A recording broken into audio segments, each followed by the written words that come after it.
vais charger de fauteuil, vous aussi. Mesdames et messieurs, membres du cabinet sortant et ceux du cabinet général du gouvernement, à la passation du pouvoir entre du PV et après nous allons procéder à la photo des familles.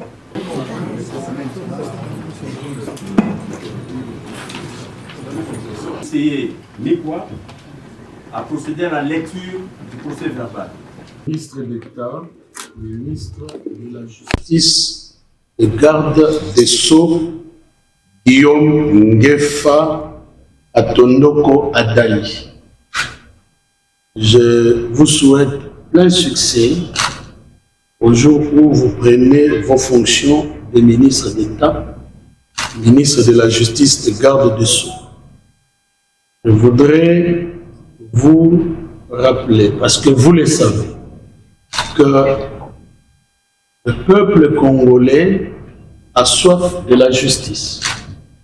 Et lorsque le peuple pense à la justice, il voit d'abord le président de la République, magistrat suprême, mais il vous voit aussi parce que, de par vos fonctions, on vous appelle ministre de la Justice. Donc, c'est à vous que revient la politique de la justice dans notre pays. Nous avons été là, nous avons fait pour la République ce que nous avons pu faire, mais nous savons que vous êtes suffisamment inspirés pour continuer ce travail dans l'intérêt du peuple congolais. Peuple congolais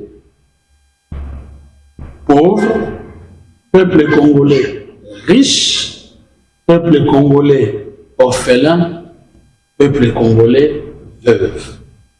Vous ferez ce travail en collaboration avec les magistrats, parce que ce sont eux qui détiennent l'effectivité du pouvoir judiciaire dans notre pays. Bon vent à vous. Monsieur le ministre, Monsieur le secrétaire général du gouvernement, Monsieur le conseiller juridique principal du chef de l'État, Mesdames et Messieurs, chers invités, chers compatriotes.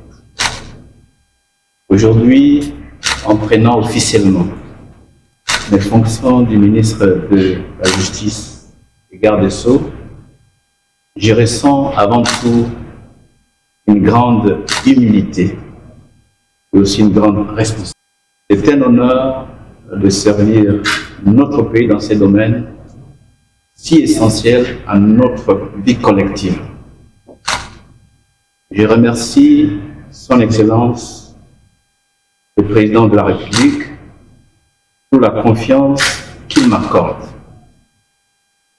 Mes remerciements s'étendent aussi à la Première ministre. Je sais que cette mission est exigeante. Je l'aborde avec la volonté sincère de travailler pour que la justice soit plus proche des citoyens, des victimes, plus équitable et plus digne de la confiance de notre peuple.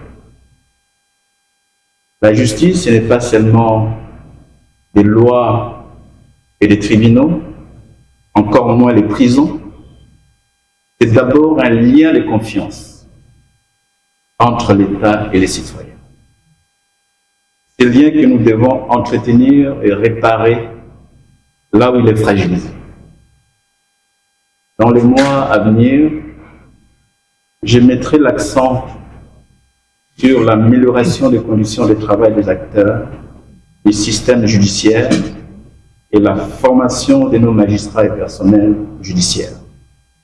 Une lutte déterminée contre la corruption et l'impunité, en commençant par donner l'exemple. La modernisation de nos outils pour que la justice soit plus rapide, plus transparente et plus accessible. L'humanisation de nos prisons et les conditions de détention.